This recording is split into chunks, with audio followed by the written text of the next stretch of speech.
Guys আজকে কালী পুজো চলে গেছে পরশু দিন, আজকে 3 নম্বর দিন। আমরা এখনো অবধি সেখানে একজন দাঁড়িয়ে আছে যাকে দেখা যাচ্ছে না, লজ্জা লাগেনি করছে। এদিকে হায়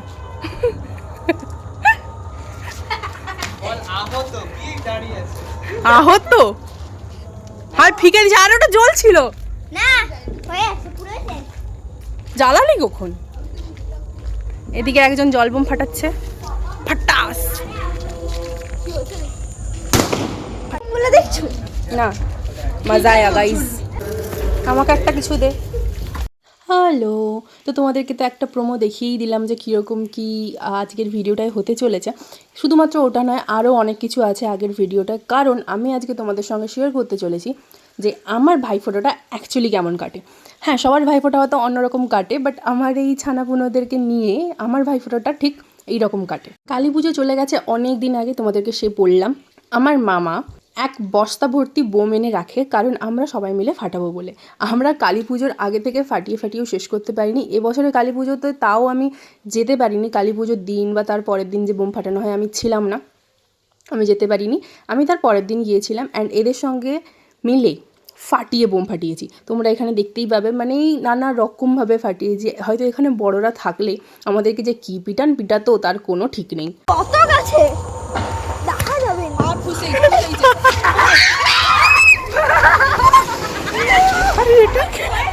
হ্যাঁ, ওই যে পুচকে ভাইটা দেখতে পাচ্ছ না, ওনাকে বলেও আমি পারিনি।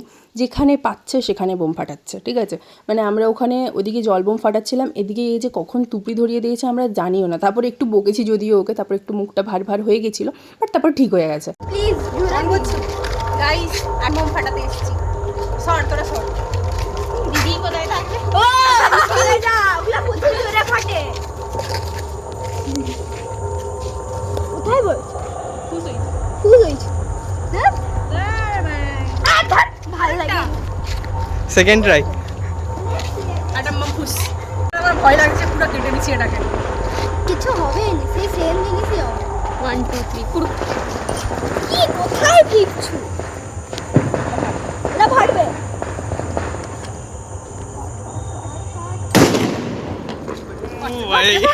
কত জোরে থেকে জোরে ফাটে।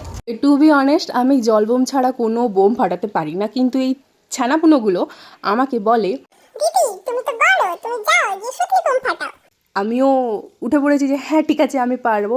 কারোর গাইডেন্স ছাড়া আমি প্রথমবার সুতলি বোম ফাটাচ্ছি, মানে আমার কাছে এটা খুব বড় একটা জিনিস। এই যে এখানে দেখতে পাবে, মানে একবার তো ফাটানো হয়ে গেছে, তাও অ্যাটলিস্ট আমি ধূপ দিয়ে ফাটিয়েছিলাম বলে বেঁচে গেছি, না হলে যদি অন্য কিছু দিয়ে ফাটাতাম ব্যাস আমি তো শেষ, ঠিক আছে? কর হবে নি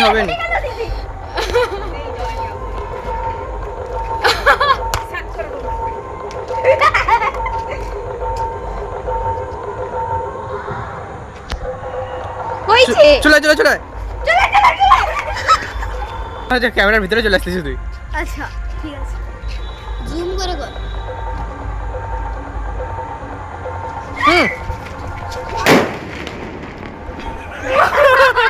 মানে একটা বোম ফাটিয়ে আমি যেন নিজেকে খুব একটা বড় মানে বোম স্কোয়াডের লোক ভেবে নিচ্ছি। মানে কী যে বলি, আমার এতটা পরিমাণ আনন্দ হচ্ছিলো, তাই জন্য ভাবলাম আবার সেকেন্ডবারও ফাটাবো। তবে একটু ওভার কনফিডেন্স হয়ে গেছিলাম, কারণ বোমটা লেগে গিয়ে জাস্ট গায়ের কাছেই ফেটেছে। আমি জাস্ট হার্ডলি 1 থেকে 2 চাকুর দূরত্বে ছিলাম। তো যাই হোক, কিছু হয়নি। মোটামুটি এইভাবেই আমার দিওয়ালির যে পরের দিনগুলো কাটে প্রত্যেক বছর। কোনো বছর তো আমি শেয়ার করতে পারি না, এবছর ভাবলাম তোমাদের সাথে আস্তে আস্তে করে শেয়ার করি, কারণ আমি সাধারণত এরকম টাইপের ব্লগ করি না। এটা হয়তো আমার সেকেন্ড ব্লগ হবে যেটা তোমরা দেখছো এখন। আর আমার আর ভাইয়ের তো প্রত্যেক বছর থাকে যে দুজনে মিলে একটা বোম না ফাটালে আমার ঠিক মনটা ভরে না। কিন্তু এখানে একটা স্ক্যাম হয়ে গেল যে আমারটা খুব তাড়াতাড়ি ধরে নিয়েছে, আর ওটা ধরতেই চায়নি। যাই হোক, তো এখানে আমরা বোম টোম ফাটিয়ে একদম মজা ফজা করে তারপরে নিচে গেলাম। তারপরে বাচ্চাদের সাথে বাচ্চা না হলে কি হয়, ব্যাস পুতুল নিয়ে খেলতে বসেছি, গল্প মারলাম। অ্যান্ড এটা যেটা দেখছো এটা কিন্তু তার পরের দিন ভাইফোঁটার সকালের ব্লগ। আমি যতক্ষণে উঠেছি ঘুম দিয়ে ততক্ষণে এনাদের সমস্ত কাজ শেষ হয়ে গেছে। তো আমি মোটামুটি একটুখানি স্নানটা করে এসে এখানে ড্রেসটা চেঞ্জ করব আর রেডি হয়ে দেখবো যে টুকটাক আর কি কাজ বাকি আছে যেগুলো আমি করতে পারি। ভাইদের জন্য একটু তো করাই যায়, তাই না? তো এখানে আমি পরেছিলাম সেই আমার ওয়ান পিসটা, ব্লু ওয়ান পিস, যেটা তোমরা অনেক ভালোবাসা দিয়েছিলে আগের বারে। এখানে আমার দিদু লুচি বেলছে আর এদিকে আমার মাসি থালা সাজাচ্ছে, যেখানে আমি একটু করে হেল্প করে দিয়েছিলাম, যেটা আমি ভিডিও করতে পারিনি। এদিকে চলছে লুচি ভাজা অ্যান্ড আমি থালাগুলোকে টুকটুক করে সাজিয়ে নিয়েছি, যেটারও আমি ভিডিও করিনি কারণ আমাকে হেল্প করার মতো আপাতত কেউ নেই। তারপরে এখানে শুরু হয়ে গেছে ভাই ফোটার পর্ব। এখানে আমি মন ভরে ভাইকে একদম ফোঁটা দিচ্ছি অ্যান্ড ওনার প্রত্যেকবারের একটা দাবি থাকে, তুই নখ কেটে আসবি, নাহলে আমার কপাল ফুটো করে দিবি, মানে এটা ভাই বোনদের সঙ্গে যেটা চলতে থাকে। তো যাই হোক, এরকম মজা করেই আমরা ভাই ফোঁটাটা প্রত্যেক বছর কাটাই। অ্যান্ড আমার 3খানা ভাই যাদেরকে আমি ফোঁটা দেই, আমার নিজের কোনো ভাই নেই, বাট এরা আমার কাছে প্রাণের থেকেও বড়, ঠিক আছে? মানে এরা যদি আমাকে ডাকে আমি এক নিমেষে চলে যাই, এটা সত্যি কথা। এটা আমার অনেক বন্ধুরাও জানে, সবাই জানে, মানে এদের কথা আমি ফেলতে পারি না। তারপর ব্যাস ওনাকে খেতে দিয়ে আমি চললাম পরের ভাইয়ের কাছে, এনাকেও আশীর্বাদ করলাম, ভাই ফোঁটায় ফোঁটা দিলাম, তারপরে আরেকটা ভাইকেও ফোঁটা দিলাম, তারপরে এনাদের যে নিজেদের দিদি আছে তারা তার ফোঁটা দেয়। এখানেও তোমাদের সঙ্গে সেই ব্লগটাও আমি শেয়ার করছি, যাতে তাদের কাছেও একটা স্মৃতি হিসেবে থেকে যায়। আচ্ছা, এখানে ভাইকে যখন মিষ্টিটা খাওয়ালাম, উনি মুখটা চাপা দিয়ে খাচ্ছে যাতে ভিডিওতে রেকর্ড না হয়, ঠিক আছে? আর এই যে আমার পুচকে একটা ভাই, উনি আমাকে চকলেট দিচ্ছেন।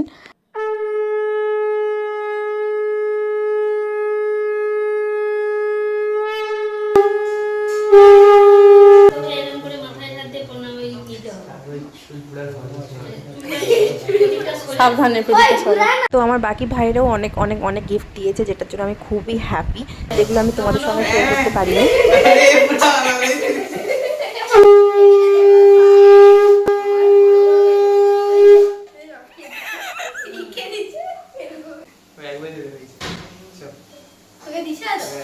না, দাদাকে ধরি দিবি, একবার করে দে।